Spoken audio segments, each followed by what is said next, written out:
Entonces, lo que vamos a hablar es sobre las contribuciones de la naturaleza al bienestar humano, o sea, cómo la base de la naturaleza para sostener la calidad de vida y el bienestar de los seres humanos, ¿no?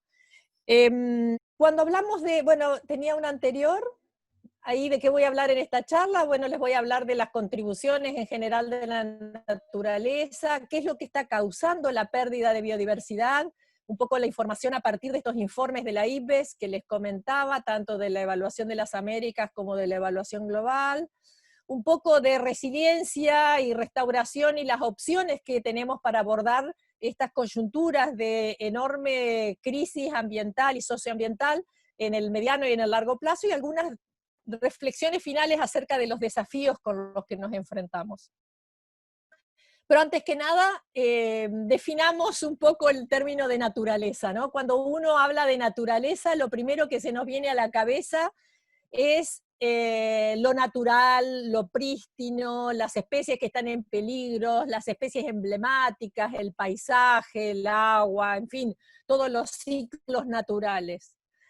Pero la visión de naturaleza que le queremos dar en esta mirada del IPBES es la naturaleza como, digamos, diversidad de climas y regiones, diversidad de tipos y aptitudes de suelos, abundancia y redes de cursos de agua. Todo esto son componentes de la naturaleza, la diversidad de los paisajes, la diversidad de las especies, la diversidad de los procesos y las funciones ecológicas, la diversidad de las personas, sus intereses, sus valores económicos, espirituales, culturales, son parte de la naturaleza y que son los que últimamente van a desencadenar la suerte, ¿no?, de la naturaleza puesta a servir al humano.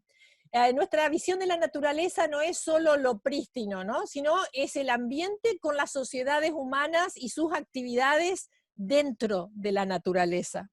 Entonces, naturaleza, con, bajo este concepto, es la base de gran parte de los bienes y servicios tangibles y no tangibles, desde donde se generan los recursos económicos y los medios para generar el placer, el bienestar y la calidad de vida. Si fijamos, la agricultura está basada en la naturaleza, la ganadería está basada en la naturaleza, los productos forestales, los productos textiles, los productos medicinales, la apicultura, el turismo, la pesca, la industria y el comercio de la diversidad de productos que se derivan de la naturaleza, la recreación, la cultura, la espiritualidad, etcétera, etcétera, etcétera. Todo este menú de actividades humanas están basadas en los ecosistemas, en sus distintos formatos, en sus distintas configuraciones y usando distintos tipos o combinaciones de recursos de la naturaleza, pero están todos basados en naturaleza. Si analizamos en detalle, hace poco estuve haciendo para un documento una tablita que me pareció una síntesis interesante para ir incluso perfeccionándola. Si nos fijamos en cuanto a la agricultura, que es una de las actividades económicas con la que más estamos familiarizadas, que están en directa relación con el uso de la naturaleza, vamos a ver que cuando hablamos de sostenibilidad o de agricultura sostenible, ya sea en la producción de granos, de frutos, de hierbas, de hortalizas, de cualquiera de los productos, vamos a ver que dependen directamente de la integridad ecológica del suelo, de la riqueza y disponibilidad de la biodiversidad de los distintos estratos en el suelo y en la parte aérea, depende de la disponibilidad de nutrientes y de los procesos biológicos de degradación y mineralización de la materia orgánica, depende de la disponibilidad de agua en cantidad y en calidad, depende de la polinización animal sobre los distintos cultivos, ya sea de insectos, de aves, de murciélagos, depende de la estabilidad del clima y del ambiente. Por lo tanto, el deterioro o las consecuencias del deterioro del ecosistema de esas características va a afectar directamente la disminución en los rendimientos y la imposibilidad de producir, la alteración de los ciclos reproductivos de las plantas, va a generar a nivel social una inseguridad alimentaria importante, va a ocurrir una pérdida en la variedad alimentaria, en la degradación de los ecosistemas para producir bienes y servicios en el mediano y en el largo plazo, y se van a perder opciones conocidas y no conocidas, porque hay muchas opciones que no son todavía visibles en el momento en el cual estamos en esta sociedad. Lo mismo podemos analizar para la actividad forestal sostenible. Si queremos hacer actividad forestal sostenible, debemos garantizar que los ecosistemas tengan integridad, que tengan un buen estado de conservación, que haya diversidad de especies dispersoras de semillas y frutos, que haya proporción de especies y coberturas que mantienen la dinámica funcional de los bosques, que haya cobertura de sotobosque conservado, que haya estabilidad climática. La pérdida de esos atributos, ¿qué va a generar? Pérdida de cantidad y calidad de madera, pérdida de opciones de usos maderables y no maderables del bosque, disminución de la captura de carbono y de regulación del clima, desbalance hídrico a nivel de ecosistemas, cuencas y ecorregión, desregulación de eventos extremos, en fin, pensemos cuando hacemos políticas públicas, cuánto de este menú de argumentos y de condiciones necesarias pensamos o están totalmente integradas en no solo en las políticas públicas, sino en las decisiones que cada productor o cada sector económico toma en consideración al momento de los emprendimientos. Este análisis lo podríamos hacer para la ganadería pastizal natural, una ganadería sostenible, una pesca sostenible. ¿De qué depende la pesca sostenible? De que la dinámica de las poblaciones de peces y su integración con las tramas tróficas esté en un estado saludable, de que haya agua de calidad para conservar la aptitud y la sobrevivencia de las especies, en particular en la pesca continental, que haya estabilidad climática. Y eso tiene, el no cuidar esas características tiene consecuencias que son las que están en la columna derecha. Igual yo les voy a dejar esta presentación como para que ustedes la puedan tener y después mirarla más en detalle si les interesa. Lo mismo para el turismo. El turismo cultural y de naturaleza, ¿de qué depende? Depende de que haya un estado de conservación de ambientes de belleza paisajística natural, en extensión, en integridad, en que el agua, la calidad del agua, el suelo y la biodiversidad estén conservados, en que se conserven los atributos culturales e históricos. Perder esas características hace insostenible esa actividad y tiene sus consecuencias económicas, consecuencias culturales, consecuencias ecológicas. Lo mismo la producción de medicinas o de opciones de medicinas basadas en la diversidad de plantas silvestres. Hoy estamos frente a una crisis en la cual estamos perdiendo muchísimas, miles de especies sin aún saber sus características y los posibles beneficios que tienen como principios activos medicinales. Entonces, yo creo que ha llegado la hora de ponernos a pensar en esto. Entonces, cuando nosotros estamos hablando de procesos ecosistémicos o las funciones de la naturaleza, estamos pensando en esto, en que las características funcionales, qué es lo que se tiene que dar desde el punto de vista biológico o ecológico para que se puedan convertir esas funciones en lo que llamamos servicios ecosistémicos finales, que son la provisión del agua pura, los cultivos o pasturas, la regulación del agua, para que puedan convertirse en bienes al servicio del humano, en agua potable, en carne, en madera, en fauna, en protección de inundaciones, y que eso pueda tener un valor. De ese valor para la sociedad va a depender la suerte de esta cadena, desde la función hasta la producción de un bien o un servicio. ¿Me siguen hasta acá? Háganme así con la cabecita. Muy bien.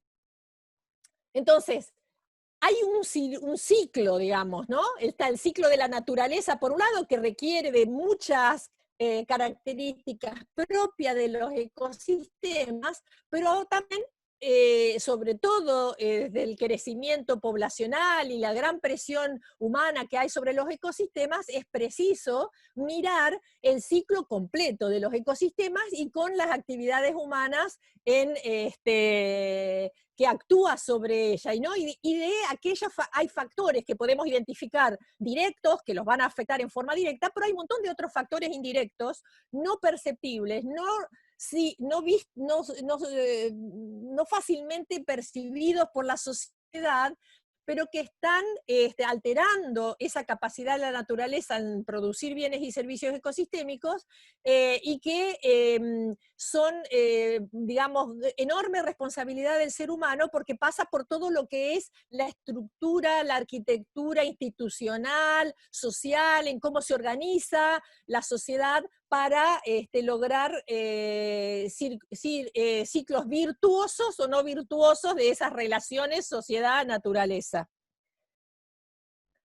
Si nosotros miramos, por ejemplo, un terrón de suelo, ¿no? Vamos a ver que en el terrón de suelo, para que vean que el suelo no es un ente físico que sostiene a las plantas y a los ciclos naturales de las plantas, que sin ellas no tendríamos oxígeno para respirar, ni tendríamos la captación del anhídrido carbónico que contaminaría nuestro aire, y gracias a ese ciclo virtuoso de la respiración y la fotosíntesis es que tenemos la captura de carbono y la producción de biomasa. Bueno, en el suelo hay muchas más especies que sobre la superficie terrestre, ¿no? Y esos millones de organismos de la macro, de la megafauna, la macro, la meso y la microfauna del suelo, son los que es la maquinaria biológica que permite que podamos tener después todas esas contribuciones o esos beneficios a partir de los recursos de la naturaleza, del suelo, de la biodiversidad, del agua y del aire puro.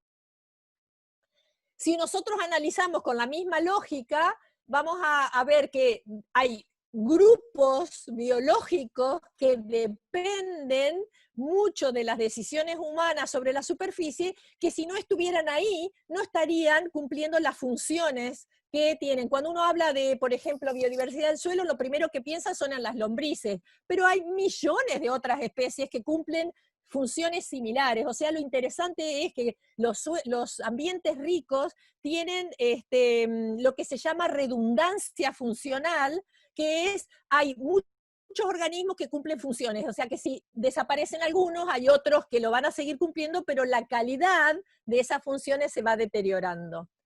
Entonces, hay contribuciones que no nos podemos dar el lujo como sociedad de perder.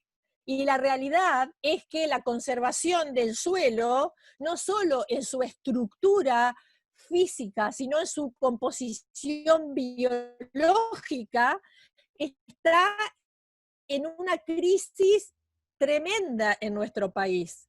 Hay un 60-70% de erosión de los suelos. Cuando hablamos de erosión, ¿de qué estamos hablando? Estamos hablando de pérdida de horizonte A, que es la capa más fértil, pero la pérdida no es solo de partículas del suelo, sino es de esto que les estoy mostrando acá. Es exactamente lo que les mostré en esta que yo amo esta diapositiva, porque ahí se ve.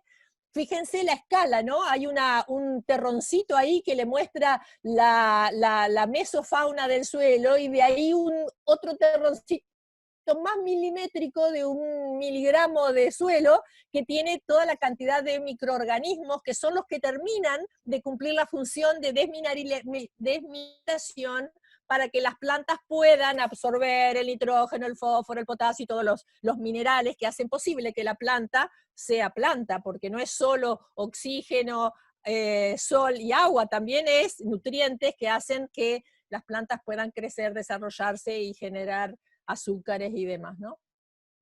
¿Me siguen hasta acá? Bueno, así también hay otros organismos a los que llamamos biodiversidad ya más, digamos, visible, conspicua, que podemos ver, que cumplen funciones fundamentales y que también están en tremenda crisis. Pero los polinizadores no son solo las abejas, hay un montón de organismos polinizadores. Hay grupos que son muy importantes, como los lepidópteros, las mariposas, por ejemplo, que son a veces gusanos dañinos en algunos cultivos, pero que después son mariposas maravillosas, que esas mariposas son las que cumplen la función de la polinización. Picaflores, murciélagos, en fin, muchísimos organismos que cumplen. Sin eso no hay semillas, no hay frutos, no hay reproducción en las plantas. Hoy hay una crisis mundial de pérdida del servicio de polinización de los cultivos, al punto tal que la FAO ha puesto máxima prioridad y máxima alerta por la pérdida de polinizadores a nivel global. Entonces, ¿nos podemos seguir dando lujo de contaminar o usar productos agroquímicos que nos matan millones de organismos polinizadores cuando lo que estamos poniendo en riesgo es la seguridad alimentaria o la producción de cultivos, sobre todo en un país como el nuestro que vive de la producción primaria, ¿no? Nos podemos dar el lujo de perder predadores, parásitos, organismos herbívoros que son los que mantienen todo el consumo de la biomasa y la regulación de las especies plagas. Nos podemos dar el lujo de perder a las aves carroñeras o a las carnívoras en los ecosistemas. Yo no tengo una visión urbana, tengo una visión rural porque trabajo en el INTA 40 años, obviamente, pero ustedes son muchos del interior de la provincia de Buenos Aires, así que me imagino que apreciarán este tipo de información. Sin esas aves carroñeras, sin todas esas aves rapaces que tenemos en los campos, no habría sanidad, o sea, habría muchas más enfermedades transmitidas por ratones, por roedores, en fin, de las que hay hoy. Entonces, tenemos que empezar a ponerle valor prioritario a estas características biológicas de los ecosistemas, a los cuales damos por hecho, a los cuales el valor económico que tienen, no solo valor económico, sino valor funcional, no es tomado en cuenta en las cuentas, ni en los presupuestos, ni provinciales, ni nacionales, ni en las cuentas de los productores agropecuarios, ni en las cuentas de los productores forestales, ni en las cuentas de los horticultores. Son valores importantísimos que si los perdiéramos, no habría plata, no alcanzaría el dinero para poder pagar tecnologías sustitutas de estos servicios ecosistémicos. Entonces, lo que quiero es llamar la atención de ustedes en que si van a trabajar en el desarrollo de políticas públicas, tengan en cuenta todos estos valores, que si el agua en su gran mayoría está contaminada, muchos de estos servicios ecosistémicos no son posibles y son perdidos o bajados en gran proporción de su valor. Miren algunas cifras de los polinizadores. Más del 75% de los principales cultivos de los que se vale la alimentación humana depende de los polinizadores. El girasol, la soja, las alfalfas, los pastos en general, las peras, las manzanas, los duraznos, los almendros, los olivos, café, tomate, frutillas, arándanos, varias hortalizas. No sería posible sin los polinizadores. O sus rendimientos, por ejemplo, se han medido en las alfalfas. Eliminar los polinizadores genera una pérdida entre el 40 y el 70% de la producción de semillas. Entonces, casi el 90% de las plantas con flores del mundo dependen al menos en parte de los polinizadores. Entonces, hoy los productores de miel, los apicultores te dicen, estamos en crisis. Antes nuestras colmenas producían 70 kilos de miel por colmena. Hoy si sacan 20, están muy contentos. ¿Y esto a qué se debe? ¿Se debe a la muerte de las abejas? Sí, en parte, pero también se debe a la pérdida de hábitat. El paquete tecnológico de las últimas décadas, de la mano de mucho herbicida, de mucha limpieza de los campos, esa cultura de la parquización agropecuaria, lo que ha traído es la pérdida de los escasos relictos de vegetación nativa que sostiene a los polinizadores, a muchas especies de polinizadores. Y lo que los productores o algunos productores agropecuarios consideran malezas, para los polinizadores son las flores, son los recursos que necesitan para sobrevivir, no solo protección, sino alimentación. Bien, sigamos. Entonces, en el IPBES, ¿qué es lo que se hizo? Se desarrolló un marco conceptual en el cual se pusieron en superficie el análisis no solo de las contribuciones materiales de la biodiversidad, como pueden ser esto de lo que les hablo, alimentos, producir materiales y servicios, energía, recursos medicinales, bioquímicos o genéticos para la seguridad alimentaria. Todos esos valores, digamos, todas esas contribuciones tienen un valor económico, tienen un precio reconocido, aunque no incorporen el valor de la conservación en esos precios, digamos, son reconocidos por la sociedad. Pero hay un montón de otros valores, como son las contribuciones no materiales, por ejemplo, la biodiversidad, que es la base para el aprendizaje, la inspiración, la identidad, experiencias físicas y psicológicas, todo lo que hace al bienestar humano, cultural y espiritual no está contabilizado ni valorizado adecuadamente. Y muchísimo menos de las otras contribuciones que llamamos las contribuciones de la naturaleza para la gente de regulación, que son el mantenimiento de opciones que les decía, la regulación del clima. O sea, sin vegetación no hay posibilidades de completar la regulación del clima, ni la captación del anhídrido carbónico del aire, ni la conversión a carbono orgánico, la regulación de la cantidad y flujos y ciclos temporales de las fuentes de agua dulce y aguas costeras, están reguladas también por la biodiversidad, la regulación de los peligros y fenómenos extremos, la creación y mantenimiento de hábitat, la regulación de organismos perjudiciales para el ser humano, la polinización y dispersión de semillas, la regulación de la acidificación de los océanos, la formación, protección y descontaminación de los suelos y sedimentos. Todas esas funciones están cumplidas por la biodiversidad. Entonces, sin estas contribuciones, no hay contribuciones materiales. O sea que sin las de regulación, no hay contribuciones materiales. Entonces, considerar parcialmente estas contribuciones pone en riesgo nuestra propia sobrevivencia humana sobre el planeta. Y tenemos que pensarlo de esa manera para poder hacer algo al respecto. Miren, les voy a contar, en las Américas, en la evaluación que yo copresidí, por eso puedo hablar de eso un poco, nosotros trabajamos sobre las contribuciones materiales, no materiales y de regulación en 14 unidades de ambiente dentro del continente, desde los desiertos, los bosques boreales, los pastizales templados, los bosques secos tropicales y subtropicales, las sabanas y pastizales, las áreas de aguas dulces, las aguas marinas y los hábitats costeros. ¿Qué encontramos cuando analizamos cuál era el estado de esos biomas puestos a producir distintos tipos de contribuciones para la humanidad? Si comparamos con el estado de la precolonización europea, vimos que, por ejemplo, el 95% de las praderas de Norteamérica ha desaparecido. El sur, el 88% de la selva atlántica de América del Sur ha desaparecido. El 70% de los pastizales del Río de la Plata ha desaparecido. El 34% del Chaco seco ha desaparecido. Estamos frente a cambios y a transformaciones muy grandes que lo que están poniendo en riesgo es muchas de esas contribuciones no materiales, funcionales, que son la base de las otras. Hicimos un análisis, a ver, no se ve muy bien, pero en el eje acá en las filas tenemos a todos esos biomas que consideramos. Ya en las columnas tenemos a todas las contribuciones de las cuales le hablé, las materiales, las no materiales y las de regulación. Las materiales son esas verdecitas, las no materiales son las naranjas y las de regulación. Lo que ven en el cuadrito son flechitas e intensidades de colores. Van a ver que la mayoría de las flechitas van para abajo. ¿Eso qué quiere decir?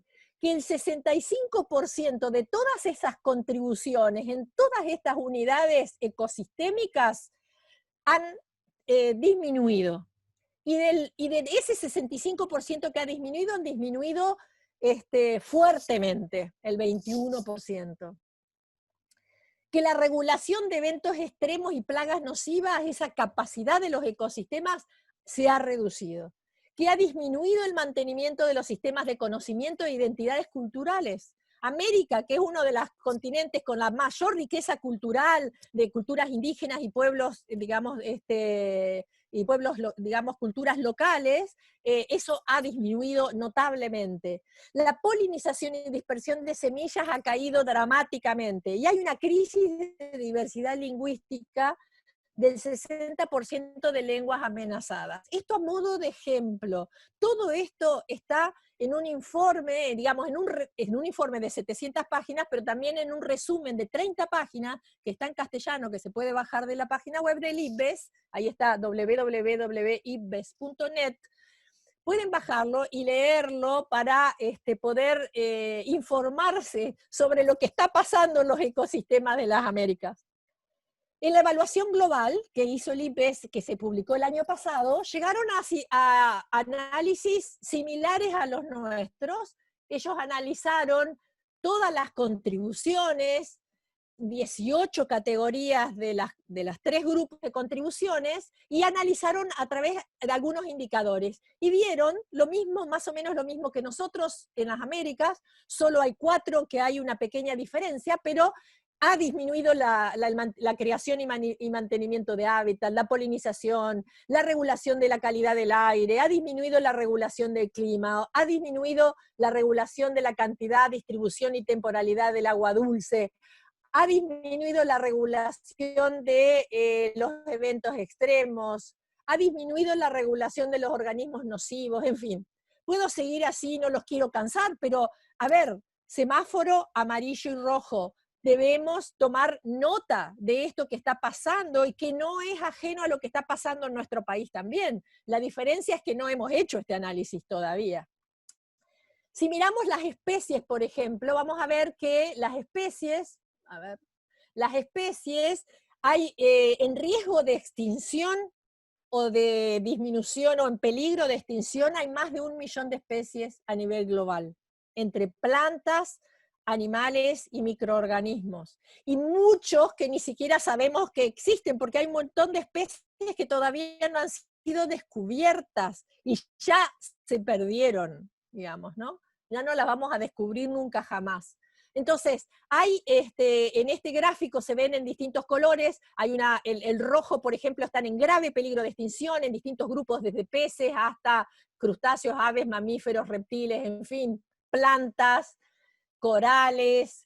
Y vamos a ver también que la tasa de extinción, al menos de los grupos de vertebrados, que son los organismos más conspicuos, como los peces, los reptiles, las aves, los mamíferos, la tasa de extinción, fíjense, entre 1900 y el 2018 ha crecido exponencialmente. Y muchos de ellos ni siquiera, incluso se han descrito recientemente muchas especies de vertebrados. Cuando los biólogos creíamos que conocíamos todo, no, hay un montón de especies que todavía no las hemos descubierto. Y lo que hay que pensar aquí es que cada especie cuenta. Imagínense, nosotros los humanos, con toda la diversidad que tenemos, somos una especie.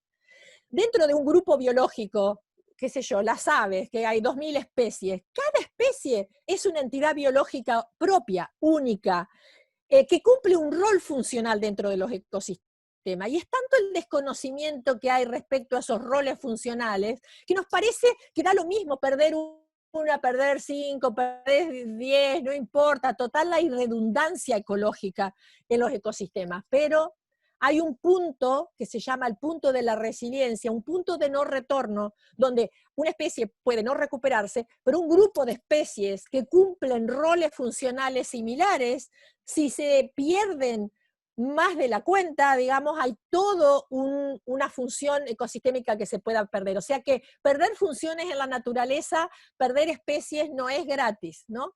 Romper y deflecar, como se llama la matriz de la vida, genera mucho riesgo de disfuncionalidad y mucha incertidumbre para la sociedad por la pérdida potencial de la contribución a sus beneficios. Volvamos a los cuadritos de las primeras diapositivas, ¿no?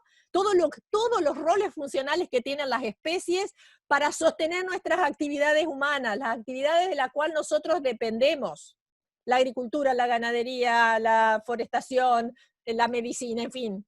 Todo lo que nos parece una cosa cotidiana, no es tan cotidiana si nos ponemos a pensar en estos detalles. Los insectos polinizadores, la declinación es al punto que hay más de un 40% de las especies de abejas que están amenazadas en algunas listas nacionales. Esto estoy hablando a nivel global, ¿no? Y hay muchísimas regiones del planeta que ni siquiera tienen datos. Bueno, nuestra región, por ejemplo. Entonces, ¿qué es lo que está afectando a todas estas cifras extraordinarias que les estoy dando y tan amenazadoras. Una son los fenómenos naturales, ¿no? Fenómenos naturales como sequías, como incendios, como inundaciones, y que algunas no son tan naturales que digamos, porque todo lo que hemos estado viviendo, por ejemplo, con los incendios en la región litoral y en el centro de Argentina, no son incendios naturales en su gran mayoría, pero bueno, hay factores que son impulsores naturales, hay otros que son derivados de las actividades humanas, como la conversión de hábitat y la fragmentación. Por ejemplo, el bosque chaqueño ha sido transformado a agricultura en un 35%, el humedal del Pantanal un 12% entre 1976 y el 2008, y el pastizal pampeano en un 70%. Toda la función de filtrado y de dinámica de aguas y de napas subterráneas que tienen los pastizales se ha perdido. La sobreexplotación y la cosecha excesiva de pesca marina ha disminuido entre un 20 y un 70%. La contaminación por agricultura, con exceso de uso de agroquímicos y ganadería extensiva, ha modificado prácticamente todas las fuentes de agua de nuestra región pampeana, por ejemplo. No sé, en la provincia de Buenos Aires, pero en Entre Ríos no hay, nosotros tenemos 70.000 arroyos en la provincia, prácticamente es una matriz impresionante, no hay arroyo en nuestra provincia que no esté contaminado, no hay, todo está contaminado. También está el problema de la contaminación industrial y la de las emisiones de gases de efecto invernadero, que bueno, es otro gran tema del cual obviamente no me voy a poder explayar acá. Pero además hay un montón de otros impulsores que le llamamos los impulsores indirectos, que derivan de la organización de la sociedad, ¿no? De la calidad de las instituciones, de los mecanismos y métodos de gobernanza, de los activos antropógenos, digamos, de la tendencia demográfica creciente, de los patrones insostenibles de crecimiento económico, de las debilidades en los sistemas de gobernanza, de la inequidad y la desigualdad social. Son todas cosas en las cuales operamos los humanos, son cosas que están a nuestro alcance, son cosas que nosotros como sociedad podemos modificar y que hemos sido los grandes impulsores de estas condiciones. Y después está la combinación de ambos tipos de impulsores. El cambio climático es un claro ejemplo de una combinación tanto de impulsores directos como de impulsores indirectos. Entonces, un cuadro que hizo, por ejemplo, en la evaluación global, se trató de cuantificar digamos, en cada uno de las grandes unidades de ambiente terrestre, agua dulce y marino, en qué proporción pesaban estos 5 o 6 grandes factores de cambio o de impacto sobre la naturaleza. El principal es el cambio en el uso de la tierra y el mar. Ese es digamos,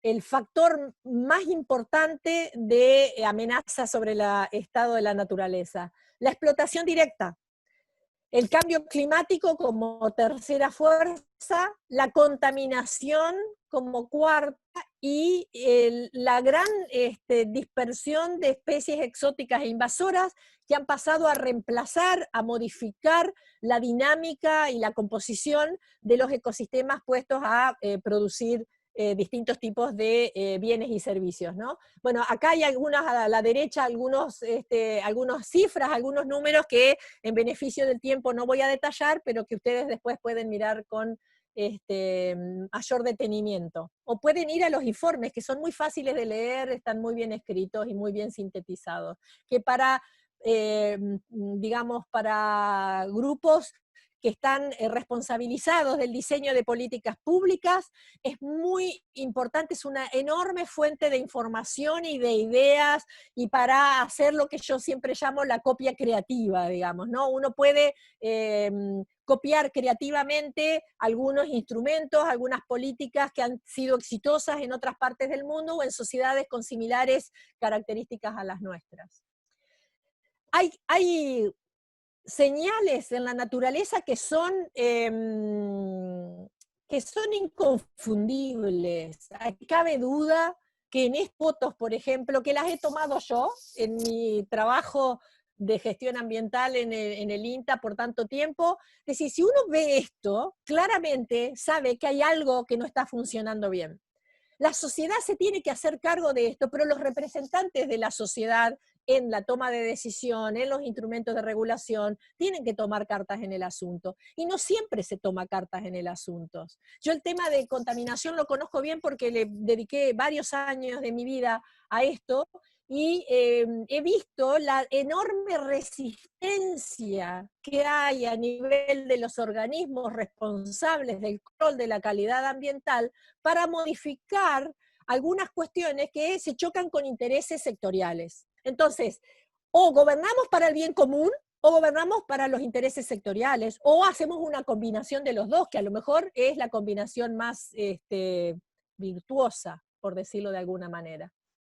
Bueno, el tema del cambio climático lo voy a, digamos, una de las de los aspectos que más se hablan y más instalado está en la agenda política, pero a mí me gusta, por ejemplo, hablar de un punto que no siempre se habla, que es con los cambios que se están dando en el clima, están ocurriendo fenómenos de desacople entre las relaciones entre organismos y entre algunos organismos, por ejemplo, polinizadores o controladores biológicos, con la dinámica de las plantas. Entonces, lo errático de la temperatura y de los eventos extremos, además, está cambiando el patrón de floración de las plantas.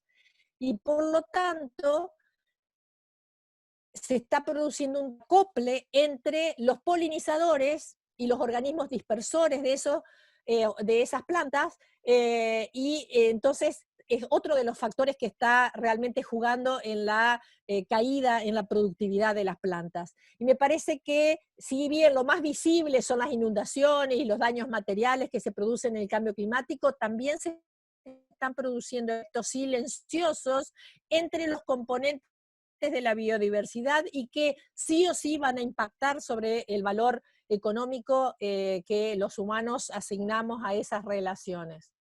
Bueno, no me voy a detener en esta del cambio climático, bueno, ustedes ya estarán más familiarizados con esto, en el tema de las emisiones. Argentina no es el país que más emite, pero sí su agricultura tiene una cierta cuota de responsabilidad, a la cual obviamente, si nos comparamos con otros países como Estados Unidos, China, la India, lo nuestro no pesa en el concierto mundial, pero sin embargo sí tenemos que pensar que al menos en nuestras latitudes tenemos que tomar conciencia de algunos cambios necesarios en las formas de hacer agricultura, en las formas de hacer ganadería, para bajar las emisiones de los gases de efecto invernadero. Bien, entonces, ¿cuáles son las consecuencias de estos cambios dramáticos y rápidos, ¿no? Cuando estamos hablando de resiliencia socioambiental. ¿Y qué significa este concepto de resiliencia socioambiental?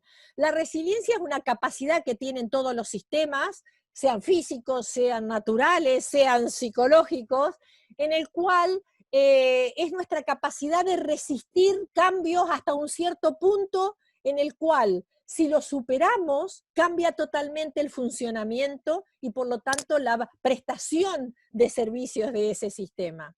Si nosotros, por ejemplo, nos perturbamos psicológicamente más allá de nuestra capacidad de autocontrol, evidentemente nos vamos a volver locos, ¿sí? Entonces cambia totalmente nuestra capacidad de enfrentar nuestra vida y nuestra realidad.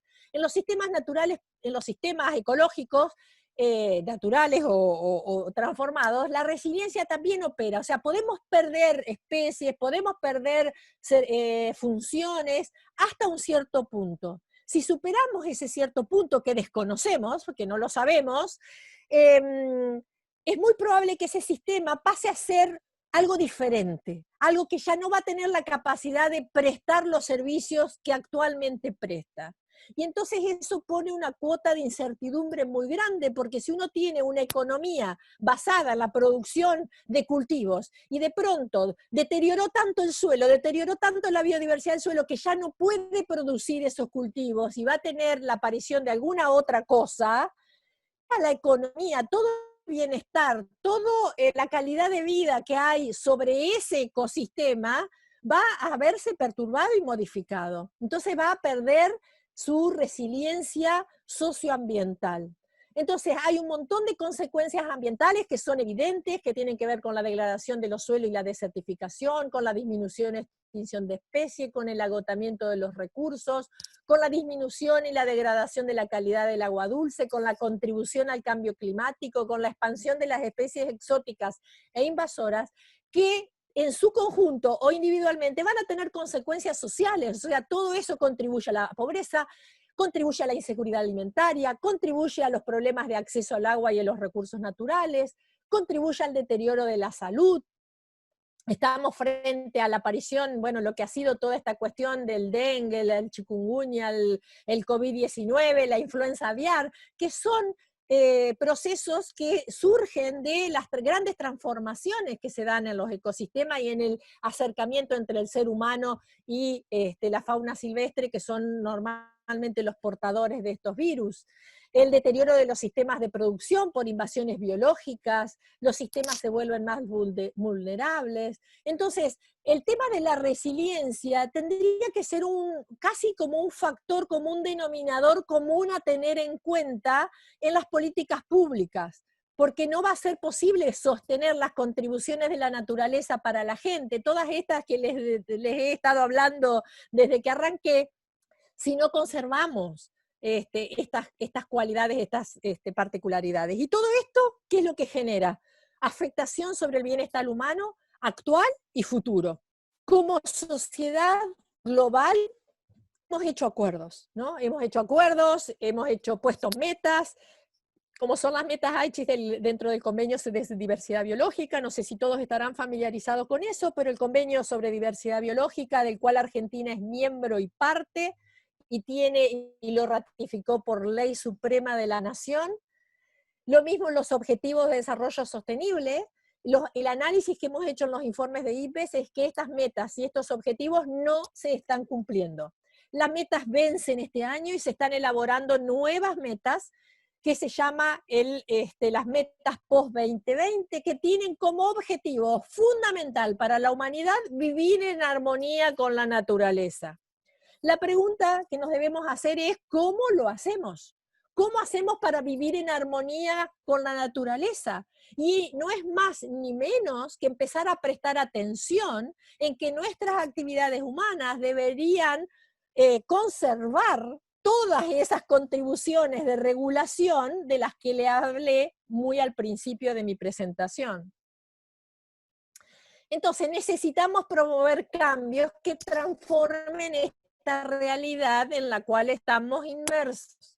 ¿Somos conscientes de esto? Es la primera pregunta que nos deberíamos hacer. ¿Somos conscientes de lo que tenemos que cambiar y que tendríamos que cambiar las tendencias para construir un futuro mejor?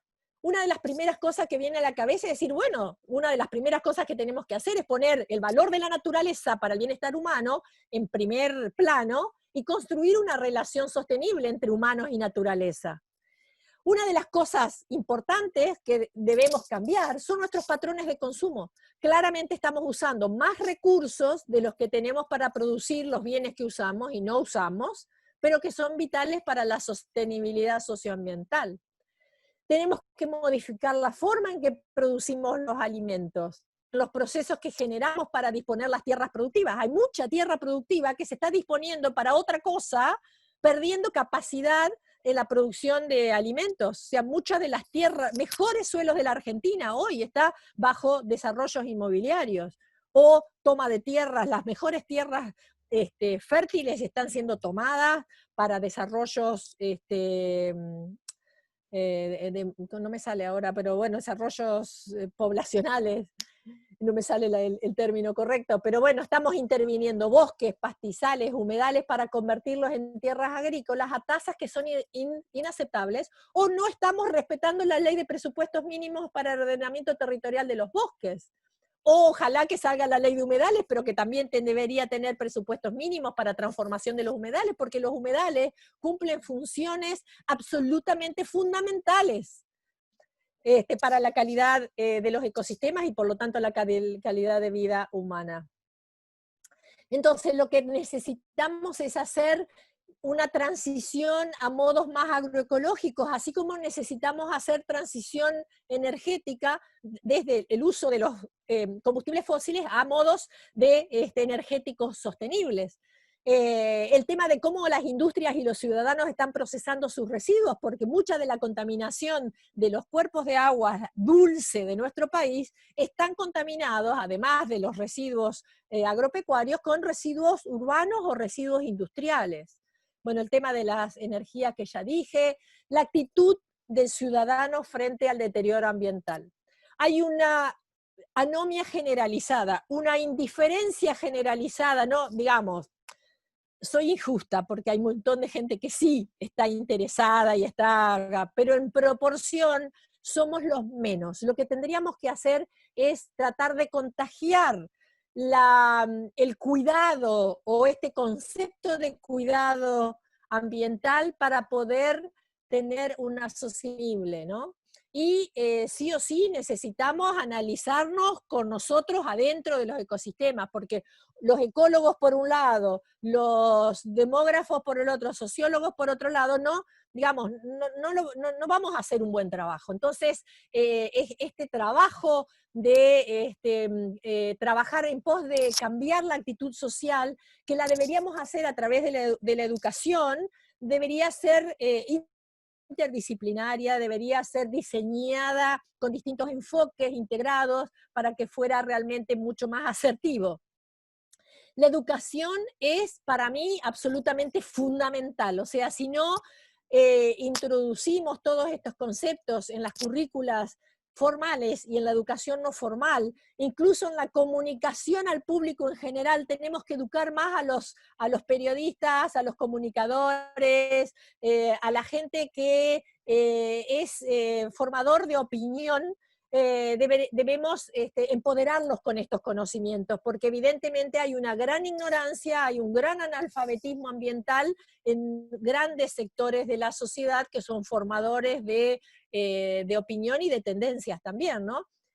Por otro lado, el tema de disminuir los impactos, promover la restauración de los ambientes degradados, necesitamos también generar cambios en las tomas de decisiones políticas. Muchas decisiones políticas, y perdónenme si toco el corazoncito de algunos, pero muchas de las decisiones políticas están basadas en intereses sectoriales o privados y mucho menos en el bien común. Y me parece que tenemos que poner al bien común al tope de las prioridades, ¿no?